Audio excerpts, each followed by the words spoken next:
Let's go. 12 सितंबर का दिन था। सुबह सुबह के वक्त खेड़ीपुर पुलिस स्टेशन में एक व्यक्ति फ़ोन करता है और व्यक्ति बताता है कि खेड़ीपुर में ही एक टेम्पू में एक व्यक्ति का लाश पड़ा हुआ है।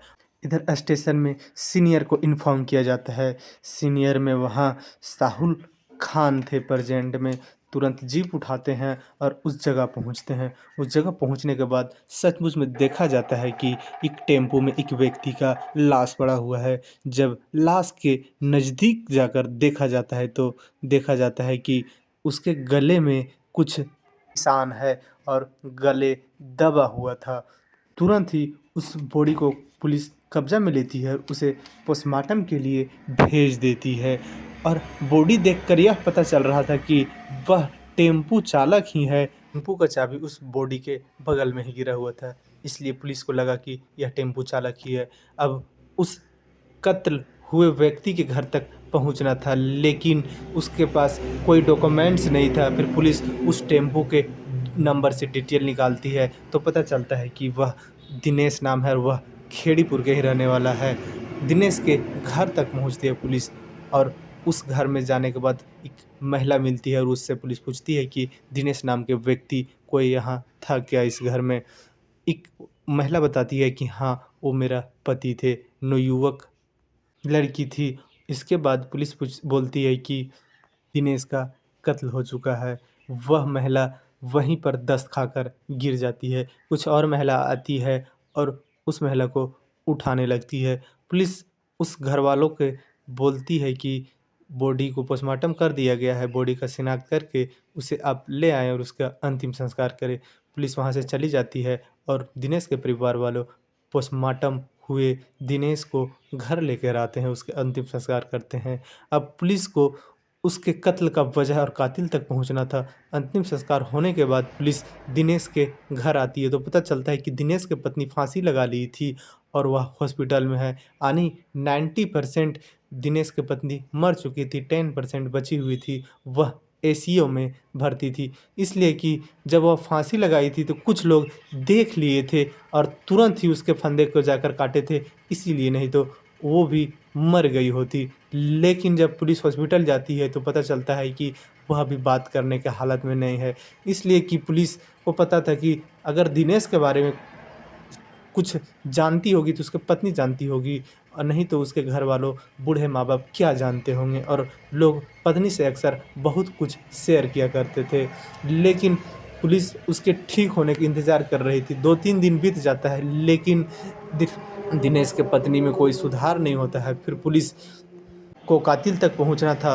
उसके बाद पुलिस दिनेश के नंबर को ट्रैक करती है तो पता चलता है कि उस दिन उसके नंबर पे करीबन 50 कॉल आए हुए थे और फिर पुलिस एक-एक करके उस कॉल नंबर के और उस व्यक्ति को खंगालने लगती है। जासूस से अलग-अलग जगह पर अलग-अलग तरीके से पुलिस पूछताछ करती है, लेकिन 50 में से 7 को पुलिस को डाउट होता है। 7 को अलग करती है पुलिस, उसे पुलिस स्टेशन लेकर आती है, अलग-अलग 7 को से पूछती है तो 7 में से 4 तो बेगुनाह थे, 3 को पुलिस शक के घेरे में खड़ा करती है। फिर तीनों से जब पूछताछ करती है तो पुलिस को एक व्यक्ति पर शक होता है और वो दोनों को छोड़ देती है। अब जो एक व्यक्ति से पर शक हुआ था पुलिस को, उस व्यक्ति से पूछने लगती है, लेकिन वह व्यक्ति कुछ बोलने को तैयार ही नहीं था, वह कुछ बता ही नहीं रहा था। जब पुलिस सख्ती से पेश आती है तो वह टूट जाता है और एक कहानी सुनाता है। वह व्यक्ति का नाम पंकज होता है और पंकज वही दिनेश का पड़ोसी था। कई साल पहले हुआ था, लेकिन दिनेश का कोई संतान नहीं हो रहा था। दिनेश अलग-अलग हॉस्पिटल में जाके दिखाता, जितना हो सका उतना दिखाया, लेकिन उसका संतान प्राप्ति नहीं हो रहा था। दिनेश परेशान था और दिनेश के पत्नी भी परेशान था। दिनेश को सिर्फ़ पत्नी को ही नहीं देखना था, अपने घर के माँ-बाप, बूढ़े-बुज़ुर्ग और बच्चे को देखना था। इस वजह से वह ज़्यादा अपने पत्नी पे ध्यान नहीं दे पाता और दिनेश सुबह टेम्पू लेकर निकलता और शाम को निकल आता, तो दिन भर उसकी पत्नी घर में रहती, अकेली बोर होती रहती और उसके घर में बूढ़े माँ-बाप था, तो उससे उसका कोई लेना-देना था नहीं। तो उसी के पड़ोस सी पंकज से मुलाकात हो जाता है दिनेश के पत्नी का। दोनों में पहले दोस्ती होता है, उसके बाद नंबर एक्सचेंज होता है और दोनों प्यार करने लगते हैं। उसके बाद दोनों अल्टीमेट होते हैं और शारीरिक संबंध भी बनाने लगते हैं।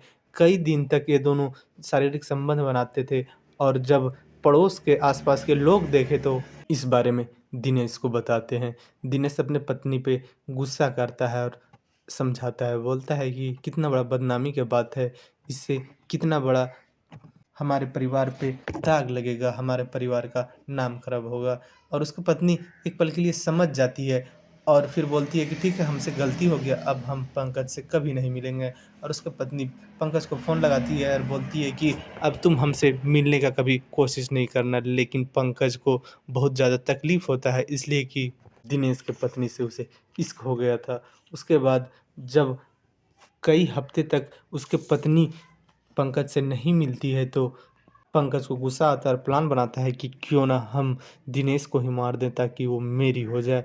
9 तारीख को दिनेश का टेम्पो बुक करता है पंकज और घूमते रहता है, कहीं सुनसान जगह खोज रहा था, लेकिन 9 तारीख के कहीं भी सुनसान जगह नहीं मिलता है। 10 तारीख को फिर दिनेश का टेम्पो बुक करता है और अलग-अलग जगह पे लेके जाता है, बीच में सुनसान जगह देखता है, लेकिन वह भी 10 तारीख को भी नहीं मिला। तो 11 तारीख को वह फिर से टेम्पो बुक करता है और एक सुनसान जगह पे लेके जाता है और वहाँ उसके गले दबाकर मार देता है। और कातिल तक नहीं पहुँचने के लिए सारा डॉक्यूमेंट्स जो था दिनेश का, मोबाइल फ़ोन वगैरह वगैरह सारा कुछ लेकर चला जाता है।